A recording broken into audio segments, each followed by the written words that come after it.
The top stories: the Ministry of Agriculture plans to support the tree plantation with technology.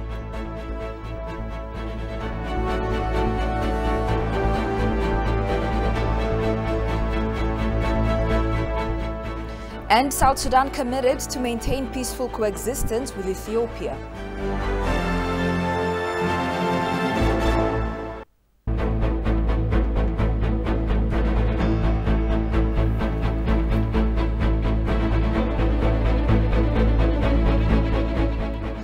Hello and thank you for joining us. You're watching Addis News Hour. With the news, I'm Tabitha John. Do stay with us. Ethiopia and Malta are keen on strengthening and cementing bilateral ties and cooperation, according to the Ministry of Foreign Affairs. Foreign Minister Dameka Mekonnen conferred with head of mission of the Malta Embassy in Addis Ababa, Ronald Michaelef, on ways of enhancing bilateral cooperation between the two countries. Dameka appreciated the government of Malta for recently opening its embassy in Ethiopia, which paves the way to further deepen ties between the two countries. He stressed the need to explore the potential of both countries for mutual benefit, noting that Malta is a gateway between Africa and Europe. Dameka further congratulated the Republic of Malta on joining the UN Security Council as a non-permanent member for 2023-24 and expressed hope that Malta would play a positive role in world peace and stability during its mandate in the Security Council.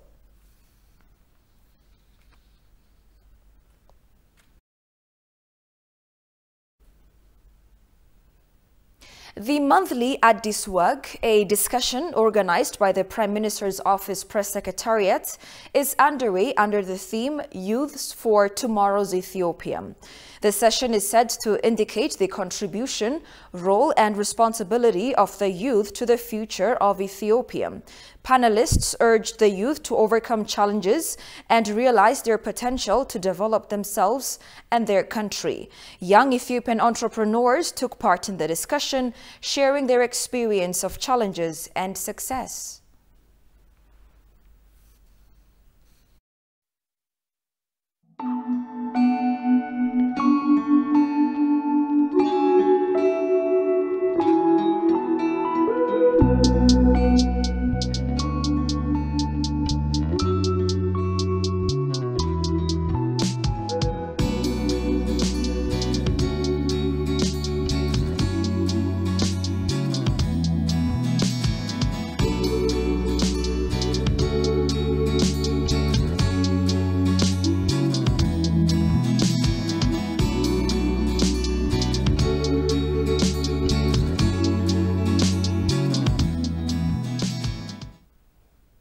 The Ethiopian Ministry of Agriculture announces the implementation of a variety of technologically advanced tree planting procedures and systems that use GIS to map geographical conditions. According to the ministry, more than 4.2 billion trees have been planted around the country in this rainy season. Take a look from Kasahun Channe's account. Since 2011, the Ethiopian calendar Green Legacy program in Ethiopia has been developed and is scheduled to plant 20 billion saplings over the course of 4 years. About 18 billion saplings have been planted in Ethiopia over the course of the last 3 Green Legacy programs by incorporating the populace. According to the Director of the Natural Resources Development, Protection and Utilization with the Ministry of Agriculture, the country had a goal to plant roughly 6 billion trees this year, but due to requests from the regional government, who have already prepared more than 7.5 billion trees, the nation is going to proudly surpass Air's plan to more than 7 billion. According to the Ministry of Agriculture, the ministry has implemented a number of initiatives related to tree plantation processes and systems that are based on technology and indicate the geographical circumstances with GIS. ከባለፉት አመታት ለየት ብሎ የሚታየው ጎልቶ የወጣው ጅምሮች ቢኖሩም ጎልቶ የወጣው ምንድነው ምን ተክልበትን ቦታ ቀድመን ማወቃችንና Unlike the previous year, we were able to identify the location where tree planting would take place, and we took the initiative to mark the locations of saplings on a map. It can be said that a geo-reference has been prepared for nearly all the regional states, especially in Amhara, Orome, and other regions like SNNP, where tree plantations is going to be widely implemented. This is crucial for anyone looking to have accurate information about the trees being planted anywhere. The ministry is working to integrate GIS-based technologies into tree planting systems and processes so that anybody anywhere may access information with a simple click. ይሄን ሲስተም አዘጋጅተን ስንጨርስ እና ለሁሉም ፐብሊክ ስናቀርብ ማንንም ሰው በየትኛው ቦታ ላይ ሆኖ በአንድ ክሊክ መረጃ የሚያገኝበትን ሁኔታ እንዲያገኝ እየሰራን ያለን In order to boost the value of the nation's forest resource for development, the initiative should strive to rehabilitate 54 million hectares of degraded land, as proven by research. The Director of Forest Development claims that green infrastructure has risen to the top of Ethiopia's list of development goals since it aids in the nation's attempts to become a rich nation. Ethiopia's terrain is mountainous, and the eroded soil there has to be covered with vegetation. If we understand how the forest supports our way of life by enhancing agricultural productivity, we contend that the prosperity of the country cannot be attained without the development of the forest and the safeguarding of its natural resources. Even the country's rainfall is controlled by foresters. The government and other stakeholders should focus more emphasis on measurable achievements than on the amount of trees planted, as it is crucial to maintain the nation's food supply as well. Of course, we should be proud of the national tree planting activities that play a positive role.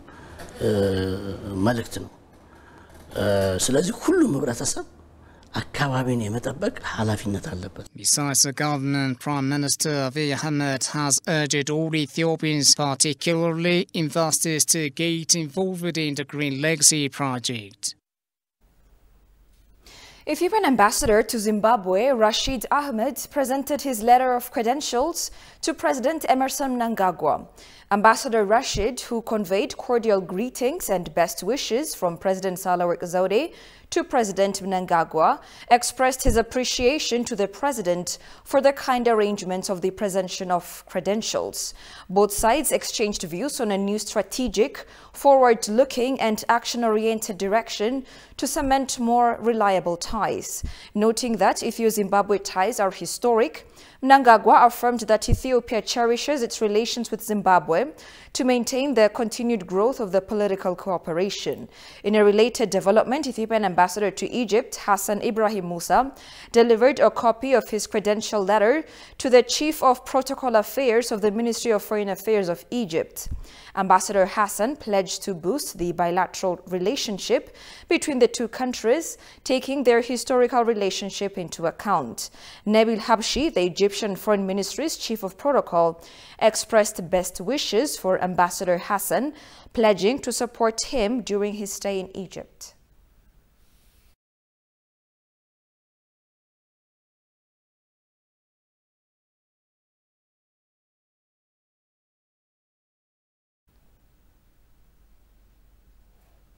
The Intergovernmental Authority for Development, IGAD, says the current circumstances of the Russia-Ukraine crisis induces the Eastern Africa region to rethink its resilience programs.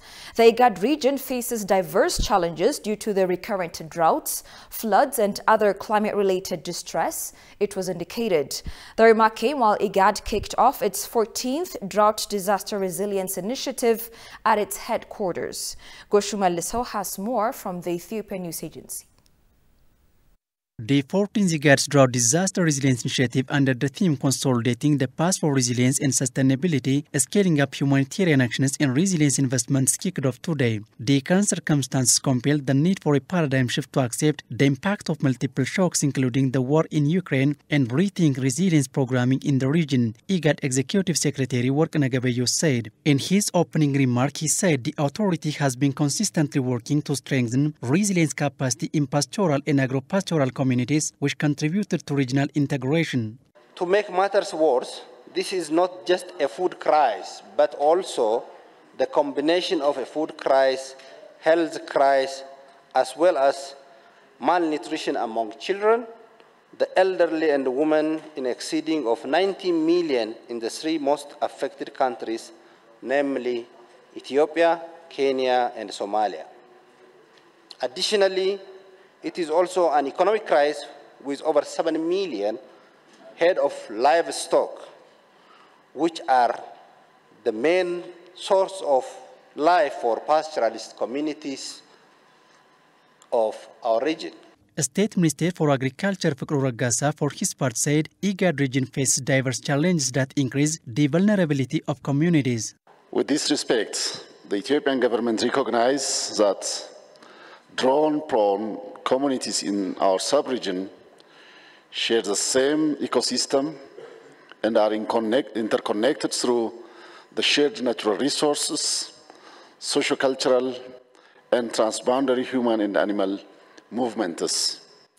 It was learned that such practice along the cross-border areas have demanded a strong coordination, harmonization, and integrated development efforts in dealing with drought and its resultant effects in the Horn of Africa. Thus, IGAD member countries have to make a considerable effort to build resilience capacities by designing projects through the support of various development partners, Fikru further said. Socio-economic infrastructures and services are crucial to alleviate the multifaceted problems of the region, it was noted. South Sudan's ambassador to Ethiopia said his country is committed to peaceful coexistence with Ethiopia, as the strength of the two countries depends on harmony and integration. Talking to the Ethiopian news agency, South Sudan's ambassador to Ethiopia, James Morgan, underscored that the two countries have to work on further strengthening border area ties by linking communities with proper infrastructure, which is key to sustainably resolve security issues. Shagao Yamatao tells you the details. Ethiopia and South Sudan have a lot to accomplish in fostering mutually beneficial socio-economic and diplomatic relations, as well as deeper cooperation in the areas of peace and security. South Sudan's ambassador to Ethiopia said his country is committed to coexisting with Ethiopia, as the strength of the countries depends on harmony, integration, and living in peace. Talking to Ethiopian news agency, South Sudan's ambassador to Ethiopia, James Morgan, stated that his country is committed to resolve problems and ensure peaceful coexistence with Ethiopia in the border areas of the two countries and embark on infrastructure development to integrate the common people. South Sudan is committed for the peaceful coexistence of the two countries, very much committed. We have the communities at the border. With these communities, they don't belong to South Sudan alone. Some of these communities are Ethiopian communities, some of them are South Sudanese community, but they are one people. These are two sisterly countries, very close to one another, and they cannot be without proper roads, infrastructure that links them in order to carry out their daily activities. The ambassador also highlighted that although there is airline connectivity between Juba and Addis Ababa, it is not sufficient, as most of South Sudan's citizens cannot afford going to Bole International Airport, adding that infrastructure development have to be completed within a short period of time so that people can get together. We are, at the moment, the only connectivity we have is the Ethiopian Airlines, which links Juba and Addis Ababa. But that is not enough, because our citizens, many of them cannot afford going to Bole International Airport. And that is why we need this infrastructure to be completed within the shortest period of time, so that our people can get together to make sure that they trade among themselves, they travel within themselves, and they carry out their daily activities among themselves.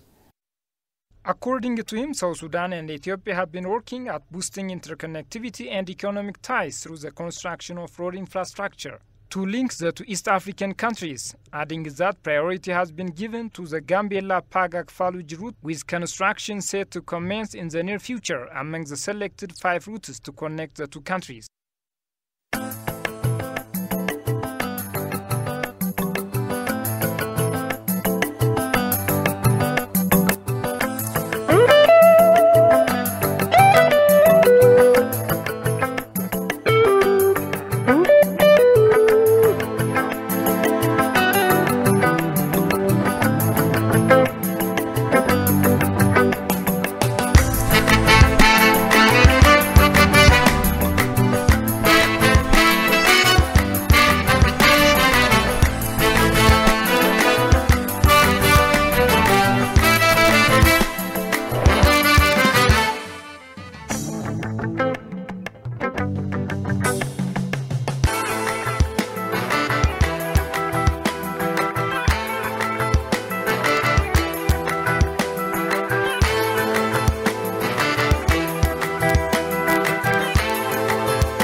In business news, Ethiopian Investment Commissioner Lelise Neme conferred with head of the political and economic section of the U.S. Embassy in Addis Ababa, John Robinson.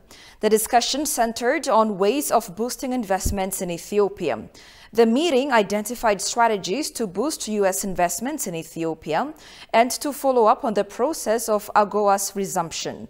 It further affirmed the commitment and support of the U.S. Embassy to Ethiopia for increased private sector engagement and the overall improvement of the investment climate.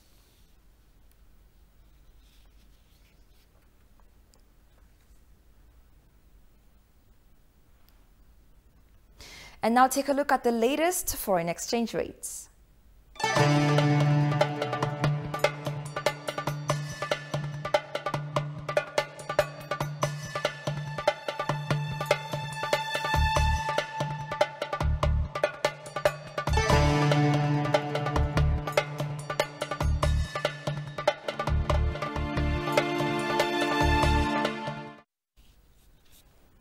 From across Africa, Mali's military government ordered the spokesperson of the UN peacekeeping mission, MINUSMA, to leave the country within 72 hours over tweets about a diplomatic incident with Ivory Coast that has soured relations with the United Nations.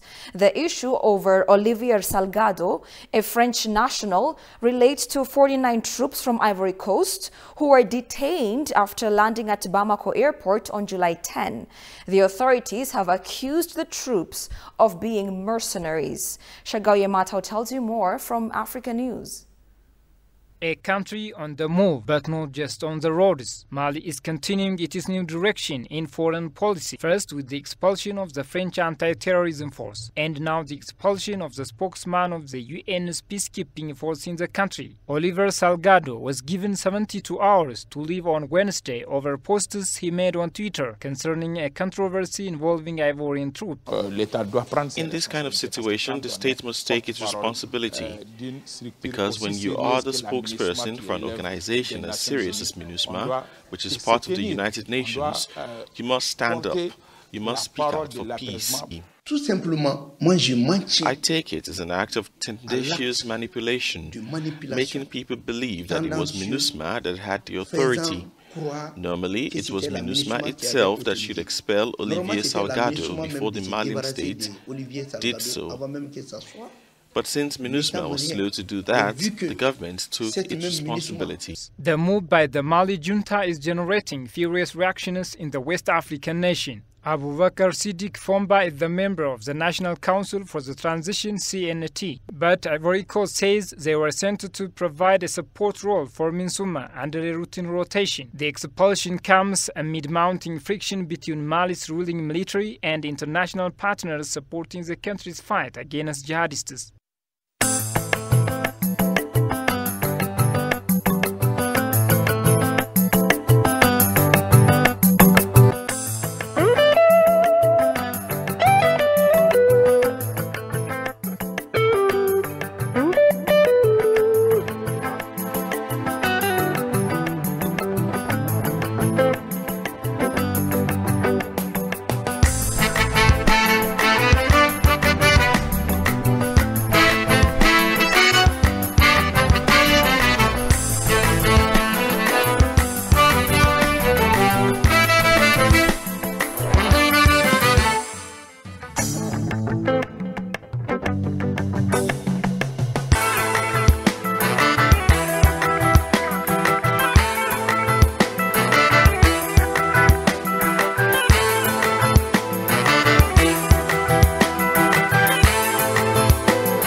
And finally,